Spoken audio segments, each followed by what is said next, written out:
উনি সফরে বেরিয়েছেন হাদিস কালেকশনের জন্য। প্রচন্ড শীতের রাত, উনি মাগরিবের নামাজ, এশারের নামাজ পড়ে একটা মসজিদে শুয়ে পড়লেন, আর শুয়ে শুয়ে হাদিস পড়তেছেন। কি পড়তেছেন? কথা বলেন। আর মনে মনে ভাবলেন রাতটা মসজিদে কাটায় দেই, ফজরের নামাজ পড়ে আবার বেরোবো। কিন্তু দারোয়ান এসে বলে মসজিদে থাকতে পারবেন না, ওঠেন। দারোয়ান আছে না, কথা কন।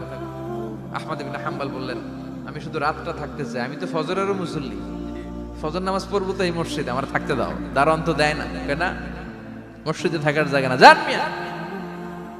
উনি যে আহমদ ইবনে হাম্বল এটা চিনে নাই, থাকতে দেয়। কি করবে এখন? উনি কাঁথা গুছিয়ে হাদিসের কিতাব নিয়ে কাঁধের মধ্যে ব্যাগ নিয়ে মসজিদ থেকে বেরোয় গেলেন। কি আর করবেন, প্রচন্ড শীত, আর কাঁপতেছেন, বুড়ো মানুষ।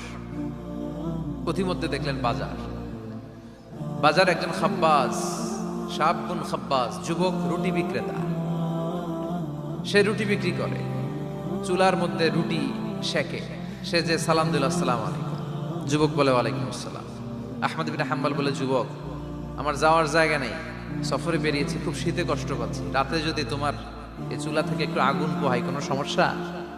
যুবক বলে না না সমস্যা না, আহলান ওয়া সাহলান, বসে আমদের আসেন আসেন, আপনি আগুন পোহাইলে আমার সমস্যা কি? সুবহানাল্লাহ পড়েন।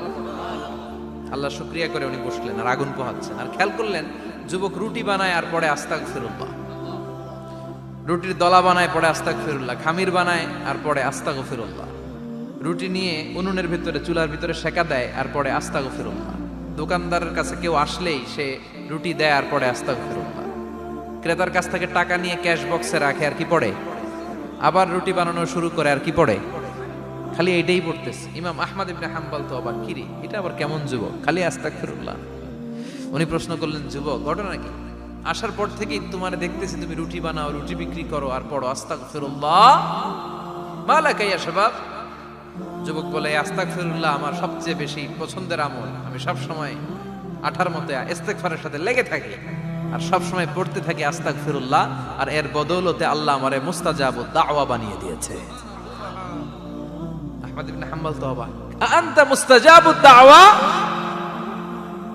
তুমি মুস্তাজাবুদ দাওয়া, রুটিওয়ালা। আমি এত বছর হাদিস পড়াই, আমিও তো মুস্তাজাবুদ দাওয়া না, আর তুমি রুটি বেচো বাজারে, তুমি মুস্তাজাবুদ দাওয়া, তুমি দোয়া করলেই সব কবুল হয়ে যায়। যুবক বলে না আনা মুস্তাজাবুদ দাওয়া, আমি আমার জীবনে যত দোয়া করেছি কবুল করে নিয়েছে কে? সব দোয়া কবুল করে নিয়েছে আল্লাহ, একটা দোয়া ছাড়া। কয়টা? আহমদ ইবনে হাম্বল